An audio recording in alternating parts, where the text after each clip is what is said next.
Estamos ao vivo para mais uma sexta-feira, 7h30 da noite, para falar de fundos imobiliários, para falar dos destaques da semana, para falar de novas emissões, para falar de valorização do IFIX. Então, muito boa noite, acomodem-se, peguem a pipoca, peguem a comida, a bebida e vamos aproveitar o conteúdo de hoje, que tem bastante coisa para falar. Já separei aqui os nossos tópicos, tem várias notícias sobre vários fundos. E, obviamente, aí, conforme vocês forem mandando algumas dúvidas no chat, eu vou pegando algumas aqui e respondendo também. Então, muito boa noite. Vamos, então, começar. Mas antes, saúde. Vamos lá, então. Deixa eu colocar na tela. Na verdade, antes de eu começar, só lembrar vocês que segunda-feira tem um encontro muito legal entre Thiago Reis, João Daronco, para vocês blindarem o patrimônio de vocês, para vocês aprenderem a montar uma estrutura de carteira, uma estrutura de investimento que consiga funcionar no longo prazo. Então, clique no link aqui embaixo na descrição para você participar do evento. Vai ser segunda-feira às 8 horas da noite. É só clicar e se cadastrar para você poder participar. Então, agora sim, vamos lá. Destaques da semana, do dia 2 ao dia 5, só não é do dia 1 ao dia 5, porque o dia 1 foi feriado. Então, a gente tem uma semana também um pouco reduzida, mas dessa vez, diferente das outras, apesar dela ter sido reduzida, a gente teve várias notícias. Então, tem bastante coisa para falar. Inclusive, voltamos com os nossos destaques rápidos, porque senão a gente ia ficar aqui com 427 slides, ia ficar o dia inteiro aqui, ia passar o fim de semana inteiro aqui com notícia. Então, a gente deu uma resumida aqui em alguns deles. Então, passando rapidamente por 4 notícias. FLPR, a sexta emissão que estava sendo debatida entre os cotistas por uma consulta formal, uma assembleia, ela foi reprovada. Ou seja, não vai rolar essa sexta emissão. XPCM, assim como a gente falou do Helg um tempo atrás, que ele colocou em pauta para poder segurar os rendimentos passando esse primeiro semestre, para basicamente não ter que distribuir o mínimo dos 95% de lucro caixa no semestre. O XPCM também estava com essa pauta, e essa pauta no XPCM foi aprovada, só que ela não para no primeiro semestre de 2023. É primeiro e segundo semestre de 2023, ou seja, o ano inteiro ele vai poder e provavelmente vai reter os rendimentos. Lembrando que esse é um fundo que passou anos vazio, recebendo alguns valores de multa de rescisão que ele teve, até fez uma pequena alocação ali, mas carências, descontos, isso demora um pouco para refletir na receita do fundo. Passando para o próximo aqui, Galg, quarta emissão cancelada. E ela foi cancelada porque ela não atingiu o mínimo necessário para ela não ser cancelada. Toda emissão tem um montante mínimo, e esse montante mínimo, caso não atingido, a emissão acaba sendo cancelada. Inclusive, a gente vai falar sobre emissão mais para frente. Eu entrei mais em detalhes de como é que isso funciona. Quarto, rapidinho aqui, Helg. O Helg anunciou essa semana 2 renovações.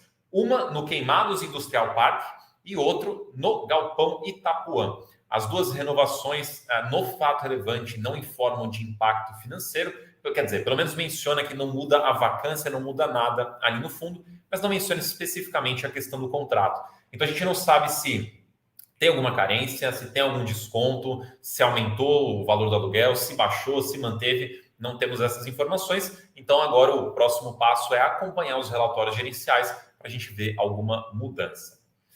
Agora sim, as rápidas passadas para trás, vamos nos maiores, nas notícias maiores aqui. O PLOG, que é o Fundo de Logística da Plural, na verdade eu deveria ter colocado ao contrário aqui, porque tem 2 notícias. De baixo para cima, ele vai mudar o ticker dele de PLOG para GLOG, porque teve a mudança da Plural para Genial. Então, para adequar o ticker, vai mudar o P para G, e vai virar o GLOG 11. E a notícia maior aqui é que teve uma inadimplência em um galpão lá em Pernambuco.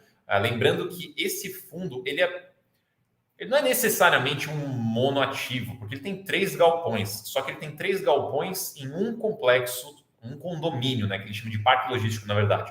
Então, dependendo da ótica que você tiver, ele é ou não um monoativo. Mas são 3 galpões dentro de um parque logístico, e um desses galpões teve uma inadimplência de 50% do valor do aluguel.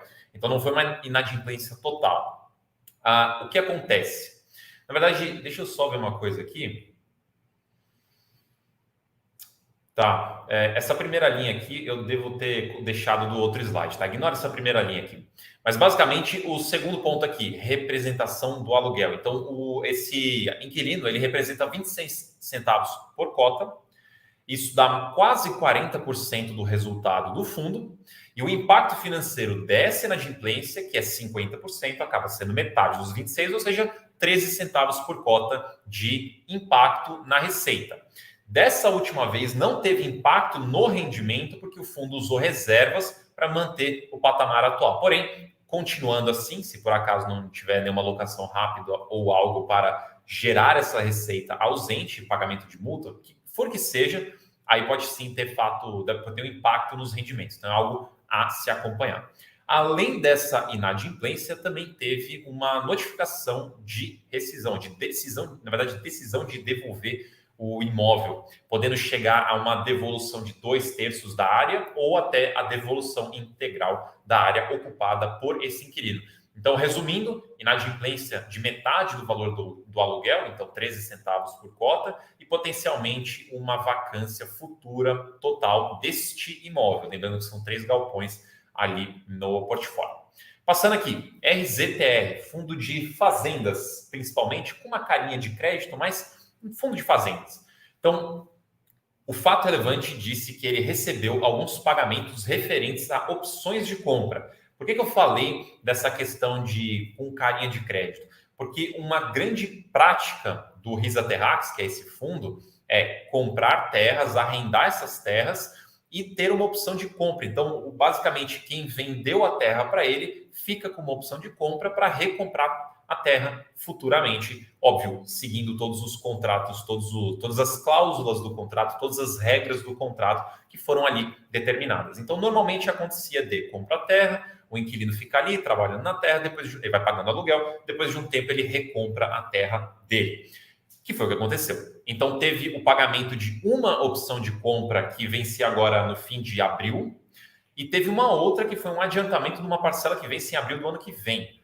Então, foram 2 opções de compras, 2 fazendas, e o valor recebido foi de 16 milhões, mas por conta desse pagamento antecipado, teve uma multa. Porque quando você faz um contrato de pagamento, isso envolve CRI também, isso serve para CRI também, você tem ali uma expectativa.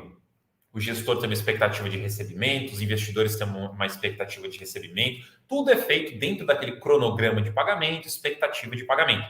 Se vem o devedor e paga tudo de uma vez, ele meio que quebra essa expectativa. E normalmente tem uma cláusula ali para uma multa de pagamento antecipado. Então, no caso aqui, teve essa multa de pagamento antecipado, que dá quase 500 mil reais, que dá ali 4 centavos por cota. Então, tem um ganho adicional ali por conta dessa multa de pré-pagamento, de pagamento antecipado por conta dessa opção de compra. E um ponto interessante que foi mencionado no fato relevante é que os recursos que o fundo está recebendo por conta desses pagamentos, eles vão ser usados, realocados, investidos em ativos de land equity, que basicamente é comprar a terra de fato, ser dono de fato da terra. Então, o dinheiro vai voltar para terras, fazendas, porém, numa outra modalidade, que é essa de o fundo ser de fato dono daquele imóvel. Seguindo, HLOG, um fundo menos conhecido, um fundo com uma liquidez um pouco menor, uma base de cotistas um pouco menor também. Normalmente não teria um grande destaque na nossa live de destaques, porque obviamente eu dou preferência para os fundos que já são mais conhecidos, porque não adianta eu ficar falando aqui com você 1 hora sem que você conheça nenhum fundo que eu estou falando. Então eu dou algumas filtradas aqui. Porém, o porquê que eu coloquei isso aqui, que eu acho bem interessante, e potencialmente isso pode estar envolvido com outro fundo que talvez seja grande. O HLOG ele recebeu uma proposta para vender um de seus galpões, nesse da foto aí, o Condomínio Logístico e Industrial Salto, é esse da imagem. O valor de venda seria de 52 milhões, lembrando que é apenas uma proposta que foi recebida, não tem nada assinado, não tem nada garantido ainda. O valor de venda é 52 milhões, mas aqui que vem uma parte interessante. A primeira parcela seria 26 milhões em cotas, ou seja, é algum fundo imobiliário querendo comprar esse imóvel e vai dar metade do dinheiro em cotas e depois a outra metade em dinheiro de fato. Agora, quem será o comprador ou potencial comprador desse imóvel? Ele não foi revelado, não teve nenhum outro fato relevante que eu tenha visto, pelo menos de outro fundo informando tal proposta. Então, por enquanto, temos um comprador, um fundo comprador misterioso. Aí eu te pergunto e gostaria que você escrevesse aí no chat. Quem você acha que pode ser esse comprador misterioso? Que fundo que você acha que pode ser que fez essa proposta? Deixa aí no chat que eu quero olhar. Vamos ver se vocês estão aí aguçados, o sexto sentido vai acertar quem que é. Obviamente eu não vou conseguir confirmar quem que é hoje, mas futuramente a gente descobre e a gente volta para ver quem que acertou aqui. Seguindo, RCRB, mais uma vez aqui na nossa live, mais uma vez uma renovação, uma nova renovação, ia ficar esquisito, uma renovação de contrato. Ó, o pessoal falando LGCP, HGLG.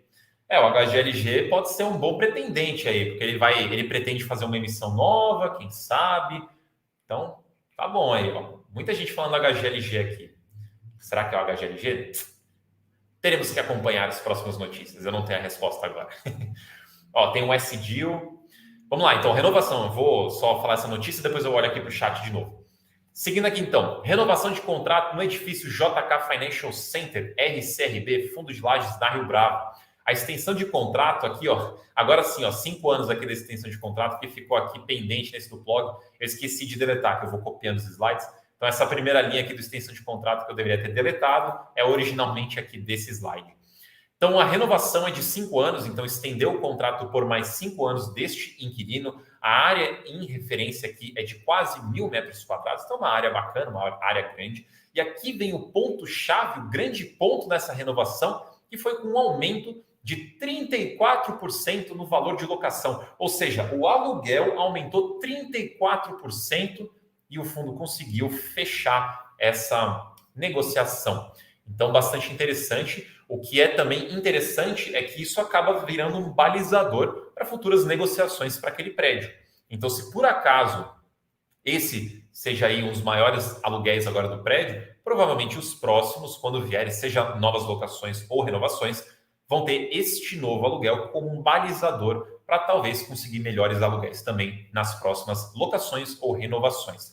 É importante mencionar que este valor a mais, que essa diferença agora, esse aumento, ele não vai ser impactado imediatamente no rendimento do fundo, na receita do fundo, porque como eles colocaram no fato relevante, vai ser majorado de forma escalonada. Então, eu entendo que o aluguel vai sair do valor atual e vai aumentando gradativamente até esse valor novo, que seria uma espécie de desconto de certa forma. Então vai aumentando até chegar ali e depois na hora que chegar no patamar, aí permanece ali. O impacto financeiro é de mais um centavo por cota depois dessas concessões que acabam aí no primeiro semestre de 2024, tá?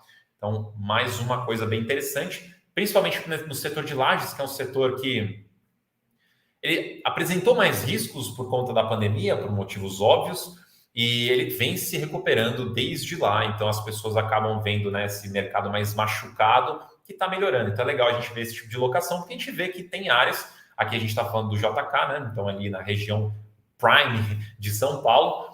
Então, a gente consegue ver que eles estão conseguindo repassar valores bem interessantes. E a gente pode acompanhar em outros fundos também, porque a gente tem vários fundos ali naquele espaço de Faria Lima, espaço de Vila Olímpia, tem bastante coisa por lá para a gente acompanhar.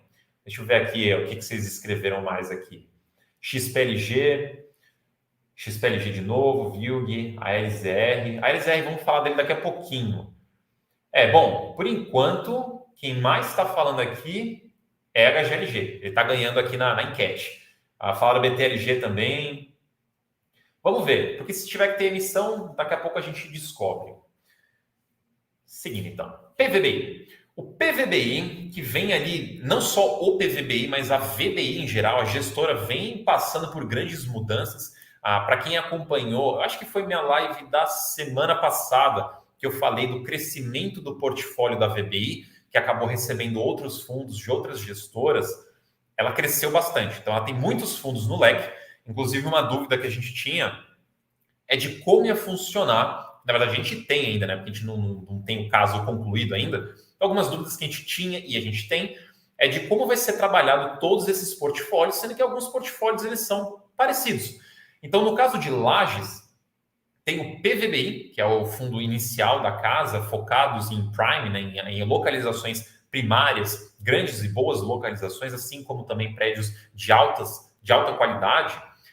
Depois eles pegaram o PATC, que passou para a gestão dele, gestão era da Pátria, passou para a VBI. E ali, não sei se vocês vão lembrar, mas o PATC, inicialmente, quando ele nasceu, quando ele veio ao mercado, a ideia era justamente também focar nesse perfil mais alto, perfil de altas localizações, né, boas localizações, alto padrão, só que eles foram por um caminho de comprar frações de prédio, em vez de comprar o prédio inteiro ou majoritariamente. Então, são teses razoavelmente parecidas. E o PVBI, ele convocou uma assembleia, uma consulta formal, vocês vão poder votar eletronicamente, para aprovar a aquisição de 2 edifícios do PATC. Não é uma aquisição total, é parcial. O edifício The One e o edifício Vila Olímpia Corporate. Lembrando que esse da Vila Olímpia, o PVBI, ele já tem participação nesse prédio, 53%, se eu não me engano, e se por acaso essa aquisição for para frente, der tudo certo, ele aumentaria a sua participação nesse prédio para aproximadamente 65%, tá? Então ele já é majoritário nesse prédio, mas ele aumentaria mais ainda a posição dele. O The One ele não tem no portfólio, mas aí seria um prédio novo. O preço de aquisição, quase 102 milhões de reais. Agora, a forma de aquisição vai depender um pouquinho do cenário de captação, do caixa do fundo, de como ele vai conseguir trabalhar o dinheiro. Porque ele vai ter que pagar, no mínimo, em dinheiro, aproximadamente 15 milhões de reais. Então, no mínimo, 15 milhões de reais. O restante, que são ali uns 85 milhões, 86 milhões mais ou menos, pode ser pago com cotas do fundo. Então, da mesma forma que ele já vem fazendo com o Velol, por exemplo, já fez no passado, e outros fundos também já fizeram essa troca de cotas, ou seja, eu vou comprar o seu imóvel, só que em vez de eu comprar o seu imóvel te dando dinheiro, eu vou te dar cotas do meu fundo. E você acaba virando cotista do meu fundo. Se por acaso você quiser manter as cotas, você mantém. Se você quiser vender as cotas depois, você vende. Você aí é dono da cota, você faz o que você quiser. Então, o PVBI entrou agora com essa votação para possivelmente aprovar essa aquisição de quase 102 milhões, 2 prédios ou 2 participações em 2 prédios do PATC por 102 milhões, 15 milhões em dinheiro e o restante em cotas do fundo. Lembrando que é pagamento mínimo em dinheiro. Se por acaso o fundo juntar mais do que os 15 milhões, ele pode dar mais do que os 15 milhões e o restante em cotas. Isso precisa ser aprovado tanto do lado do PVBI como do lado do PATC, porque ambos estão sob gestão da VBI, então existe um possível conflito de interesse perante as normas, por isso tem que passar por assembleia. Então, se você é cotista do PVBI e ou do PATC, votem. Não interessa se você vai votar a favor ou votar contra, só vote. Por quê? Pelo menos eu estou tentando aqui no meu papel de interlocutor, tentando sempre incentivar as pessoas a votarem. Quero que você vote, crie o hábito de votar, crie o hábito de exercer o seu direito como cotista, leia o que está acontecendo ali, o que é a matéria sendo votada e vote de acordo com a sua opinião. Se você gostou, vote a favor, se você não gostou, vote contra, mas vote para você poder exercer. Tem muita coisa que acontece em vários fundos imobiliários que exigem um número mínimo de pessoas para poder aprovar alguma coisa. Então, se muita gente deixa de votar, às vezes, mesmo a maioria tendo votado a favor, por exemplo, pode ser reprovado porque não teve o quórum qualificado, né? O quórum mínimo ali para conseguir fazer a aprovação. Então, tem coisas que precisam de, por exemplo, 25% das cotas do fundo votando a favor para aprovar alguma coisa. E daí as pessoas podem votar, mas não vai muita gente, a maioria pode votar a favor, mas não teve os 25%, portanto é automaticamente rejeitado. Então criem o hábito de votar. Sempre que tiver alguma coisa, vote, exerça o seu direito. É saudável, faz bem, é o seu investimento. E vamos falar então do ALZR. O ALZR está fazendo uma emissão, ele começou, inclusive começou hoje, né? Foi anunciado já tem alguns dias, hoje no dia aqui da gravação, dia 5 de maio, começa oficialmente a emissão do ALZR e eu vou explicar aqui para vocês como que está funcionando. Obviamente aqui nesse slide está com algumas informações erradas, porque novamente eu esqueci de mudar o slide. Então, passando o slide aqui, vamos falar então da emissão do ALZR, falar de todos os detalhes que você precisa entender para poder participar se você quiser, seja você cotista ou não. O ALZR, ele é um fundo já conhecido, já é um fundo grande, é um dos fundos híbridos mais populares aí. Esse, para mim, na minha opinião, é o verdadeiro fundo híbrido, porque ele de fato tem um portfólio diverso. Então a gente não tem como categorizar ele, é só logístico, é só lajes, ou é renda urbana. Para mim ele vai até além de renda urbana, ele é de fato um verdadeiro híbrido. E ele está fazendo uma nova emissão para usar esses recursos para fazer novas aquisições, que a gente vai mencionar mais para frente o que é. Mas começando pelo começo, obviamente, vamos falar então da captação, dos valores. Ele pretende exercer Perdão? Deu uma travada aqui na garganta. Ele pretende, então, emitir essas cotas ao preço de subscrição. Ou seja, o preço de subscrição é o que você vai pagar de fato para participar. O preço de subscrição será R$ 106,90. Dentro desse preço, como que ele é composto? Como que ele é formado? O valor de emissão, que seria o valor da cota apenas, que é o que de fato entra no caixa do fundo, é de R$ 105,90. Mais R$ 1 de taxa, que a taxa é basicamente para custear a oferta, que equivale a menos de 1% do valor da oferta.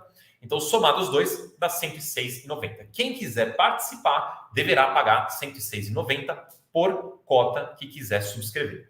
O montante mínimo para que a oferta não seja cancelada é de praticamente R$ 1 milhão.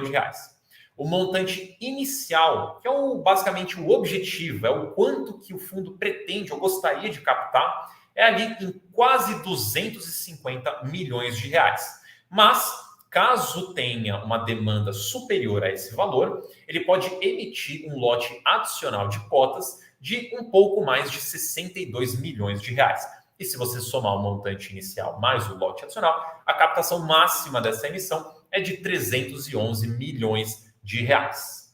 Passando aqui, eu fiz aqui esse slide inédito aqui, que eu nunca tinha feito para falar de emissões, porque muita gente me pergunta isso. Quantas cotas eu preciso ter para poder participar? O que eu preciso, ou quantas cotas eu preciso me comprometer a comprar para poder participar? Então, são duas respostas.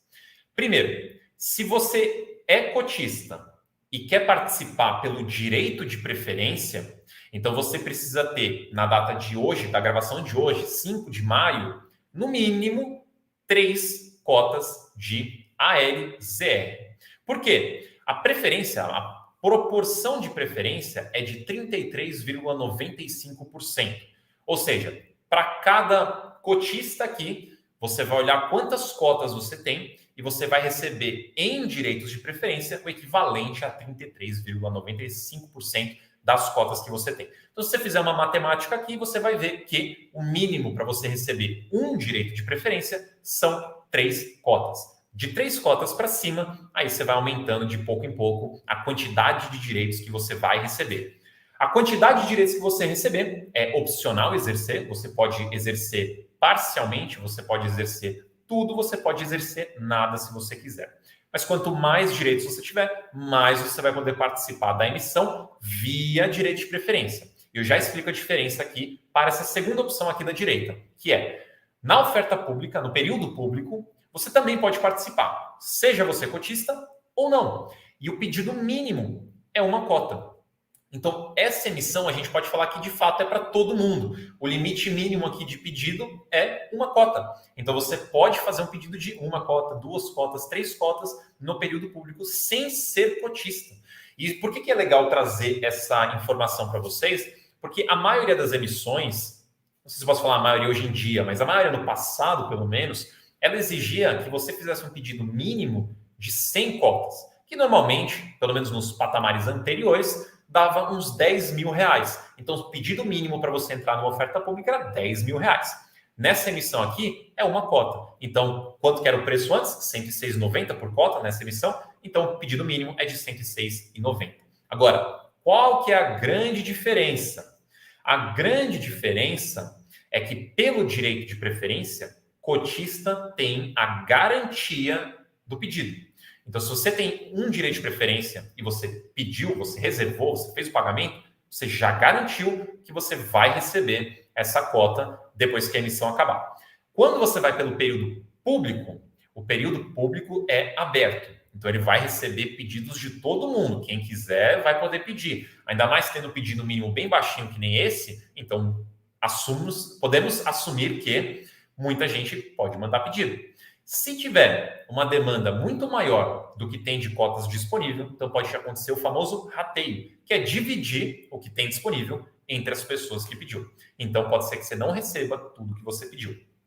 Isso era muito mais relevante e preocupante no sentido de você não receber suas cotas quando a gente quando a gente estava no cenário onde as emissões estavam bombando, estavam sempre tendo pedidos máximos, né, captação máxima. Hoje, como a gente está num cenário um pouco mais adverso, talvez não tenha, talvez tenha, vamos ter que descobrir, já é mais incerto. Mas, de toda forma, se você quiser participar da emissão como cotista, ao final do dia 5 de maio, você deveria ter tido pelo menos, no mínimo, 3 cotas para receber o seu primeiro direito de preferência. Quanto mais cotas você tiver, mais direito você recebe. De toda forma, você pode ir pelo período público e receber e fazer o pedido mínimo de uma cota ou mais. Pede quantas você quiser, mas o mínimo é 1.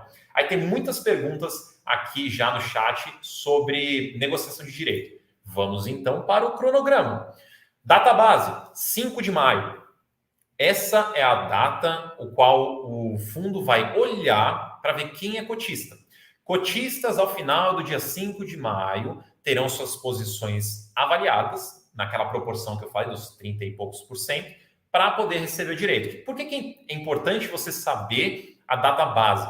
Porque não interessa quantas cotas você tinha no dia 4 antes, não interessa quantas cotas você tinha no dia 6 para frente. Não interessa se você negociou cotas nesses outros dias. O que interessa é quantas cotas você tinha no final do dia 5. É essa quantidade que será usada para calcular quantos direitos você vai receber. Aí, respondendo as várias perguntas, vai poder negociar o direito de preferência? Sim, do dia 10 do 5 ao dia 18 do 5, você pode comprar direitos de preferência de outras pessoas, assim como você pode vender os seus direitos caso você não queira participar da emissão. O período para você exercer os seus direitos de preferência vai do dia 10 do 5 a 22 do 5. Acabou isso. Vai ter um segundo período de preferência para os cotistas, que é o período de sobras. Nesse período de sobras, vai ter montante adicional para você fazer um pedido adicional. E esse período vai do dia 25 do 5 até 30 do 5. Finalizados isso, a gente vai para o período público, que é aquele pedido mínimo que eu acabei de mencionar. Período público, onde todo mundo pode fazer seu pedido, liberado, geral, é do dia 12 do 6 a 23 do 6. Então, esses são os principais períodos para você, na verdade, são todos os períodos, né? Suas principais datas para você prestar atenção caso você queira participar. E o que vai ser feito com o dinheiro? Vou até vir aqui para baixo para tentar ficar melhor. Essa imagem aqui eu tirei do próprio prospecto da emissão, só que a imagem no documento já estava meio embaçada, então, obviamente, aqui no slide fica um pouco embaçado também. Não é culpa minha, peço desculpas, mas não é culpa minha. Então, o que é a emissão? Na verdade, antes aqui, ó, se a gente voltar rapidamente, lembre-se que o montante máximo que o fundo consegue captar é de 311 milhões. Mas, se a gente vier aqui na destinação dos recursos, o famoso pipeline, temos 5 imóveis-alvo, ou 5 imóveis que o fundo pode vir a comprar. Desses 5, um já está bem avançado em termos de negociação, os outros estão negociando ainda. Agora, é interessante ver a classe, o setor dos imóveis. Então, temos 2 de renda urbana, 2 de data center e 1 de logística. Todos em São Paulo. Aqui tem o faturamento do inquilino, prazo de locação de mais de 10 anos em todos os casos, né? 10 ou mais anos. E o cap rate, que é sempre interessante a gente saber, cap rate basicamente é a taxa de retorno que o fundo vai ter ao investir nesses imóveis, gira ali entre 9% e 11%, dependendo do imóvel e dependendo das condições finais ali da compra. Na última coluna, a gente consegue ver os valores de cada um dos imóveis. A gente consegue notar que esse imóvel de logística é o maior, é o mais representativo dos 5. E o total, se fosse para comprar todos os imóveis, seria de quase 560 milhões de reais. Portanto, se você voltar no que eu acabei de falar há minutinhos atrás, o fundo vai captar 311. Mas ele tem um pipeline de 560, mais ou menos. Então, podemos deduzir que ou ele não vai comprar tudo, porque não vai ter dinheiro, ou ele vai usar algum tipo de alavancagem, parcelamento, para poder fazer uma compra de mais imóveis, tendo menos dinheiro hoje, ou talvez alguma outra terceira opção. Mas é interessante a gente saber aqui o que ele pretende fazer com o dinheiro, que é comprar esses imóveis. Então, o que será feito de fato precisa ser acompanhado, e esses daí são os imóveis. Eu gostaria também de aproveitar aqui e lembrar vocês que todas essas informações que eu passei e mais, e para você também acompanhar o andamento da oferta, assim como acompanhar todas as outras ofertas, vocês podem entrar no Suno Emissões, que é uma ferramenta gratuita da Suno, está no site da Suno, gratuito, você entra lá e consegue ver todas as emissões, consegue ver essas informações que eu passei aqui do ALZR, cronograma, valores, você consegue acompanhar a captação também conforme a emissão for andando. Então, convido todos vocês para olhar o Suno Emissões, para acompanhar essa e outras emissões. É só entrar lá no site da Suno, coloca no Google Suno Emissões, que você consegue encontrar o site facilmente. Bom. Passando então para o nosso próximo tópico aqui, IFIX. Então, deixa eu dar um gole d'água antes.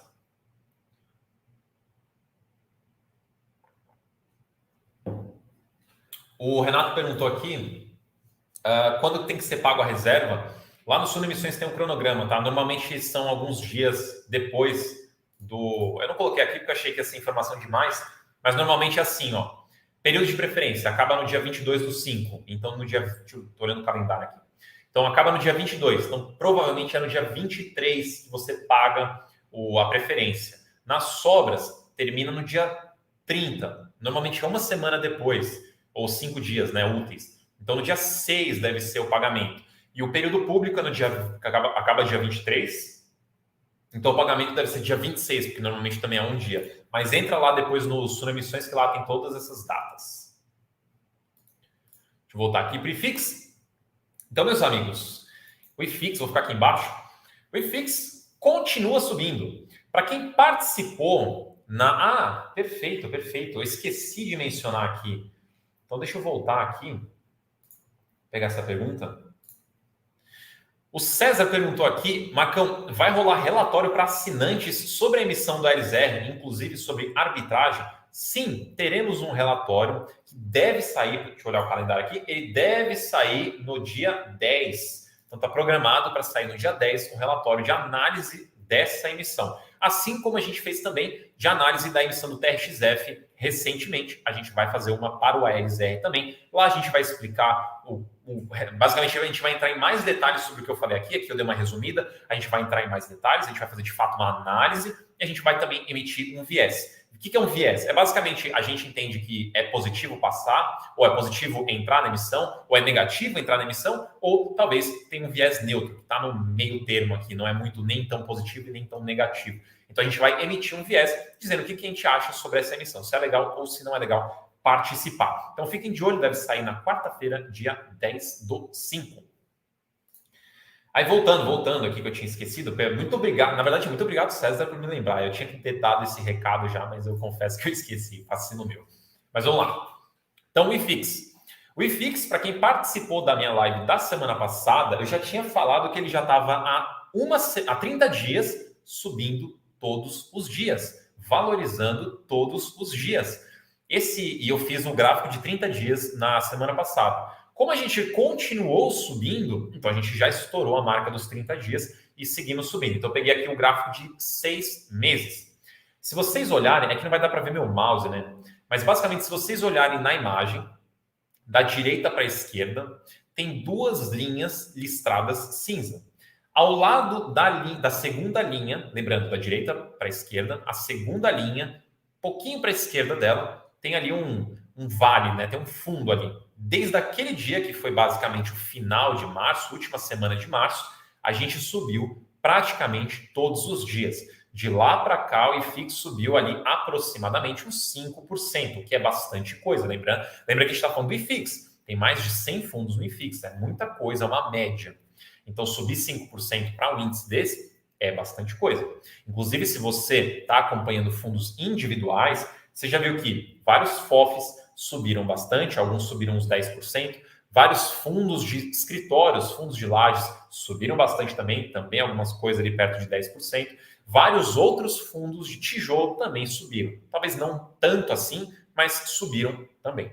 Então, o mercado tem dado sinais de ficar mais positivo. Se a gente olhar esse gráfico, pegar ali onde a gente está hoje, né, que é o final do gráfico aqui à direita, e ver aonde que a gente estava nesse mesmo patamar no passado, a gente basicamente atingiu o patamar de novembro do ano passado. Então, de novembro para cá, a gente caiu, teve até uma queda bastante grande no fim do ano, a gente recuperou, mas continuou caindo e retomou basicamente o patamar dessa queda grande. Mas nesses últimos 30 dias aproximadamente, a gente recuperou quase os últimos 6 meses de queda. Então, bastante positivo isso. Se vai continuar, não sei, não tenho como saber, ninguém sabe, ninguém é vidente aqui para saber se vai continuar subindo pelos próximos 30 ou mais dias. O que tem dado sinal positivo e feito o IFIX subir é a questão dos juros, é a questão da inflação. Então, com a nossa taxa Selic alta, em quase 14%, com os nossos juros futuros altos também, isso pressiona a cotação dos fundos, pressiona a renda variável em geral. Então, com sinais de que pode começar a cair, com sinais de que uma Selic talvez em breve já possa começar a reduzir, com sinais de juros futuros caindo, o IFIX começa a respirar um pouco e subir. E a gente está sentindo esses sinais se você olhar aqui no gráfico. De novo, se vai continuar subindo, não sei, porque isso depende de muita coisa. Se o governo faz alguma mudança que desagrada, pode voltar a cair o IFIX. Se faz uma mudança que agrada, pode potencializar a subida do IFIX. Enfim, tem muitas coisas aqui em ação e a gente vai ter que ir um dia de cada vez acompanhando a desenvoltura do IFIX. Eu já vi algumas pessoas chateadas que o IFIX está subindo. Eu imagino que tenha várias delas aqui, porque a gente estava conseguindo comprar muitas cotas de fundos muito bons, muito baratos. E, obviamente, conforme valoriza, esses preços maravilhosos vão ficando para trás e a gente não consegue comprar, pelo menos no mesmo preço. Ainda tem muita coisa barata, tá? Tem muita coisa interessante, mas, obviamente, conforme vai valorizando, o nosso retorno vai sendo reduzido proporcionalmente, né? O dividend yield ele acaba reduzindo porque ele tem relação com o preço. Agora, principalmente essa elevação vem dos fundos de tijolos, vem dos fundos de fundos. Os fundos de papel, apesar de que alguns já deram uma valorizadinha, pelo menos alguns que estavam bem descontados, eles ainda andam mais de lado, porque quando a gente fala dessa queda de juros futuros, principalmente, isso tem uma reação muito mais forte com fundos de tijolos. Os fundos de papel não têm a correlação tão forte quanto os de tijolos, por isso que quando tem essa queda de juros, ou a futura queda de juros, eles demoram mais para reagir ou reagem de forma mais fraca. E também porque, como a gente está com juros altos por muito tempo, o risco de crédito acaba aumentando a percepção de risco e as pessoas acabam não pagando ou não ficando dispostas a pagar tanto pelos fundos de papel quanto ficavam no passado. Então, isso também entra na conta da precificação. O Delk falou aqui até, imagina a Selic a 2%. Eu não imagino que a gente vai voltar para esse patamar. Acho que não é um patamar Brasil, mas é exatamente isso. Quando cai a taxa Selic, quanto mais cai, mais o IFIX deslancha. Então, nesse gráfico não dá para ver porque é só o gráfico de 6 meses. Mas se vocês olharem o gráfico de 2000 até 2019, até o comecinho de 2020, você vai ver que os fundos imobiliários estavam voando, que um foguete, disparados. Por quê? Porque a taxa de juros estava caindo, estava baixa para o patamar Brasil. Então, conforme as coisas melhorarem, nesse sentido, o IFIX tende a melhorar também, as cotas dos seus fundos tendem a valorizar, a andar, a melhorar também. Então, fiquem de olho, vamos acompanhando. Um ponto interessante que vocês podem usar, porque tem muita gente que vai falando, como é que eu acompanho juros futuros, como é que eu acompanho essas curvas, como é que faz? Tem um jeito simples de você acompanhar, que, na minha opinião, é o jeito mais fácil para você ter uma noção dessa questão de precificação, do que está acontecendo, do que não está acontecendo. Entra no site do Tesouro Direto, entra lá em taxas e preços, ou títulos e taxas, alguma coisa assim, e você vai ver todos os títulos que tem lá. vai no Tesouro IPCA+. Você pode olhar todos, mas olha o 2035, olha o 2045, sem os juros semestrais, e vê qual que está o cupom. O que é o cupom? Você vai ver que na segunda ou terceira coluna vai ter lá o IPCA mais uma taxa. Essa taxa é o cupom. Você vai ver quanto que está esse cupom. Quanto mais esse cupom estiver subindo no dia a dia, mais quer dizer que os juros estão subindo, mais o IFIX, em teoria, teria tendência de cair.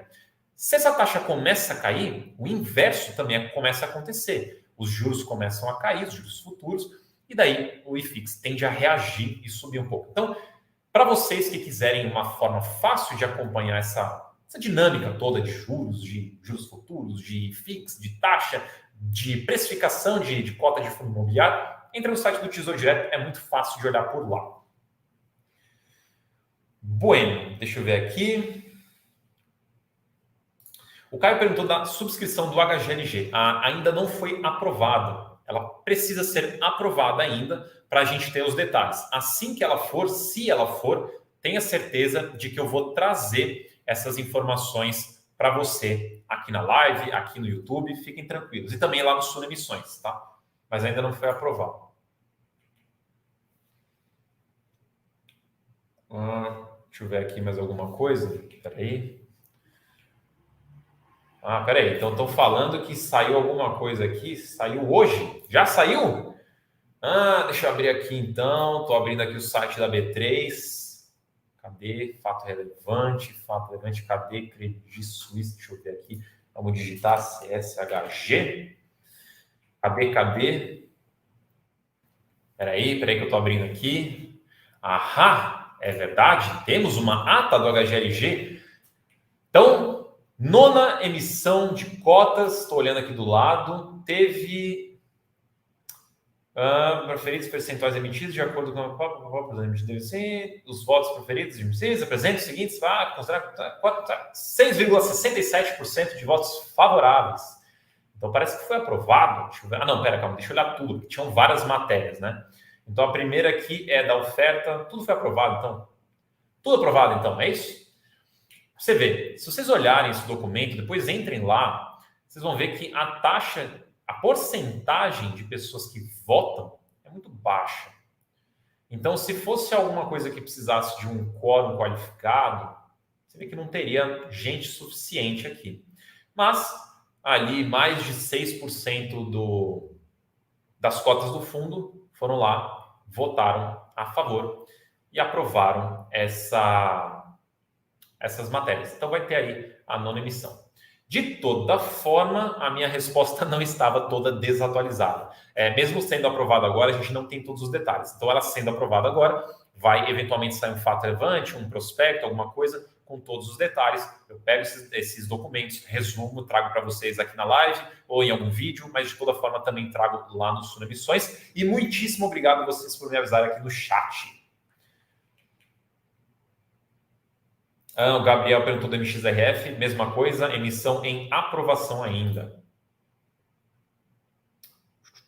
O João falou aqui, né, da curva longa de juros é de queda, exato. Então, assim, a Selic não caiu, a Selic permaneceu pertinho ali dos 14%, teve a reunião essa semana, manteve, a gente não sabe se vai cair na próxima, vamos ter que acompanhar, mas quando você olha os juros lá no futuro, que é a expectativa de juros, elas estão dando sinais de queda. Ela dando sinal de queda, ela que tem maior correlação com os fundos imobiliários. Então, o mercado de renda variável em geral, ele tende a se antecipar.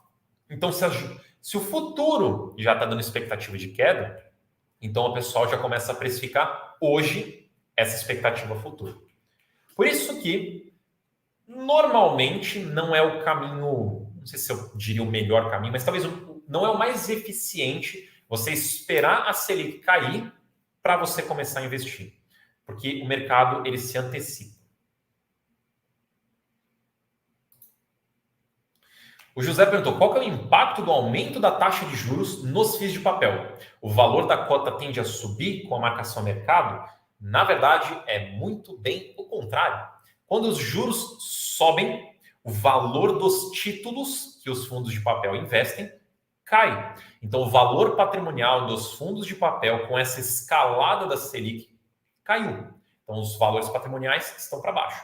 Conforme a taxa de juros cair, a marcação ao mercado vai fazer com que o valor patrimonial valorize. Veja, estou falando de valor patrimonial, não de cotação. A cotação tem a tendência ali de acompanhar a subida ou a queda, mas o que a marcação a mercado faz é ajustar o preço do valor patrimonial. E enquanto ao rendimento, nos fundos que tiverem CRIs atrelados ao CDI, quando a Selic começar a cair, a receita desses fundos vai cair também, tá?